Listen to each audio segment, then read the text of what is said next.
So, sa tingin niyo po ba itong dialysis center at super rural health center na hatid ni Senator Bongo ay malaking tulong para masigit na maraming Batanggenyo ang matutulungan ninyo?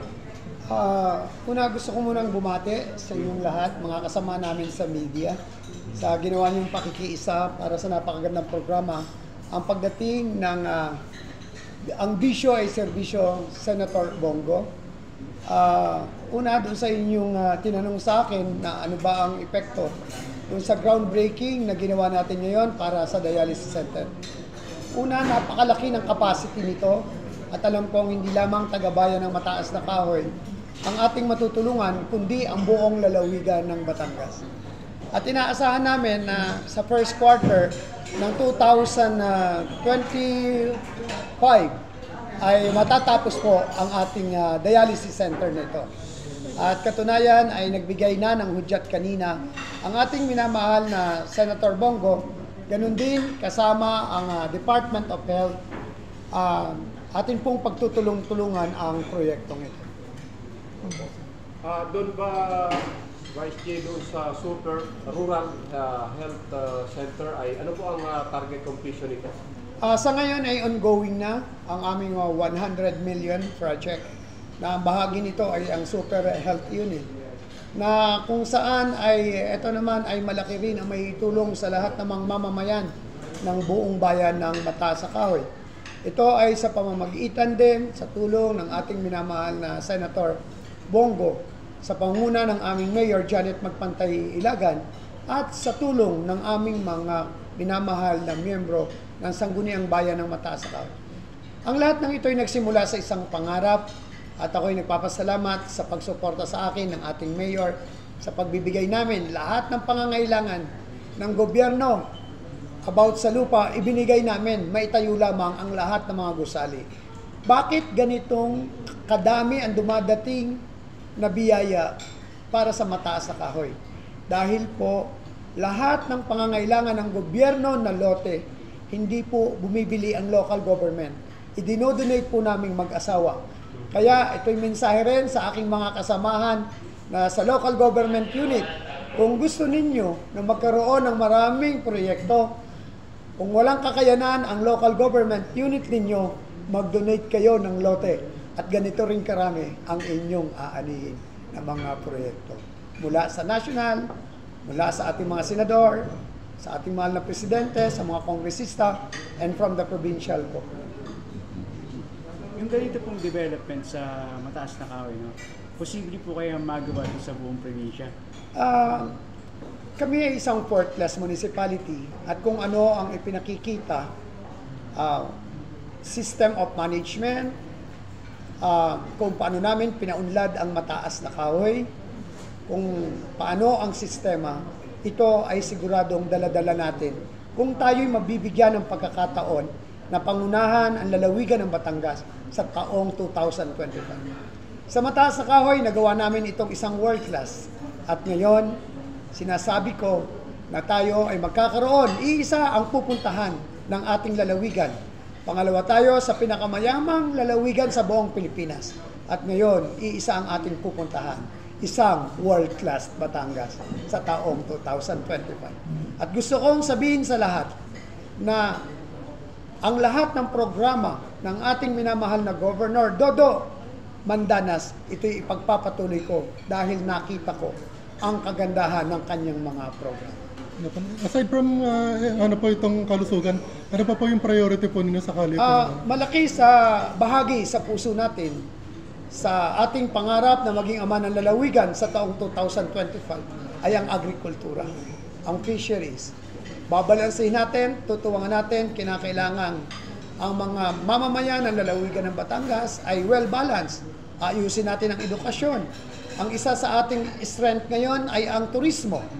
So bibigyan din natin ng pansin yan. At ganun din naman ang pagdagsa ng mga dambuhala ng mga negosyo dito sa lalawigan ng Batangas.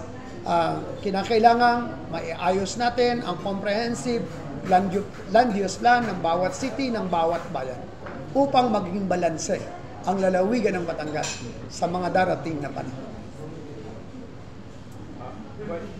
Vice, isa rin po sa nakita nila na malapit kayo sa puso ng mga magsasaka at mga mangingisda. So, ano ba yung nakalaang programa naman kung ang pag-uusapan ay mga fisher folks? Kasi naikot ko na rin yung mga baybaying dagat at mga baybaying lawa. So, ano po ba yung sa programa niyo bilang nangunguna sa pag-ibig gobernador? Sa ginawa kong pamumuhay sa mga mangingisda at halos naman ay naikot ko na ang buong nasasakipan ng lalawigan ng Batangas. Mga simple ang kahilingan. Hindi naman lahat ng pangangailangan ng tao ay building at daan. May mga nakausap ako na halos ang simple lang ang kanilang pangailangan, fishnet. 8 years na yung kanilang fishnet, lagi na lang nilang sinusulse. May mga tao tayo na ang pangangailangan ay bangka. Dahil ang alam nilang hanap buhay ay pangingisda. Doon naman sa mga magsasaka, may kanya-kanya ring hinaing. Subalit, ang lahat ng ito ay ating tutugunan at ang masasabi ko ay ating babalansehin. Pakikinggan natin ang bawat sektor, ang kanya-kanyang pangangailangan. Napakahalaga ng konsultasyon para magkaroon tayo ng isang world-class Batangas. At para sa kalaman ng lahat ay patuloy ang aking pag-aaral para lamang gawin natin ang Master Development Plan ng 29 towns and 5 cities ng buong lalawigan ng Batangas. Vice, balita ko po ay last term yun na to bilang Vice Mayor, di ba po? May isa pa po akong term. May isang term. Opo. Pero magiging Vice Mayor pa rin ba o Gobernador na po? Maliwanag po, ako po ay nagpaalam na sa aking mga kababayan sa Mataas na Kahoy na para naman magkaroon din ng pagkakataon ng ating mga lingkod bayan sa Mataas na Kahoy, ay ako ay nangangarap na pangunahan ang ating lalawigan as governor sa taong 2025. Palo ako ay sige. Apo. At ako po ay humigit kumulang 23 ng buwan akong umiikot sa buong lalawigan po ng Batangas para iparating sa kanila ang aking hangarin at ang aking pangarap na maging governor sa taong 2025. Una, ito ay sa tulong at gabay ng ating Panginoon. Ayun, oo. Pero Vice, ilang taon na po kayo naging mayor at saka naging vice?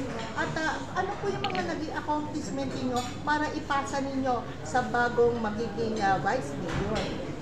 Una, tayo ay 6 na taon na naging mayor at ngayon ay pa-6 na taon ko rin vice mayor. At kami ay bahagi lamang. Kung ano ang Mataas na Kahoy ngayon, gusto kong bigyang halaga yung aming mga naglakas loob na unang mayor ng aming bayan sa pangunguna ni Mayor Mandigma na ang aming bayan ay bahagi lamang ng Lipa, isang barangay ng Lipa. Subalit, dahil sa mga taong ito, naging bayan, ganap na bayan ang Mataas na Kahoy way back 1932. At gusto namin sabihin sa inyo ngayon na kami ay nagdiwang na ng 92nd founding anniversary last March 27. Ano nagtulak sa inyo para magnais na tumaas ng posisyon? Napakagandang tanong yan kasama. Ano ang nagnais?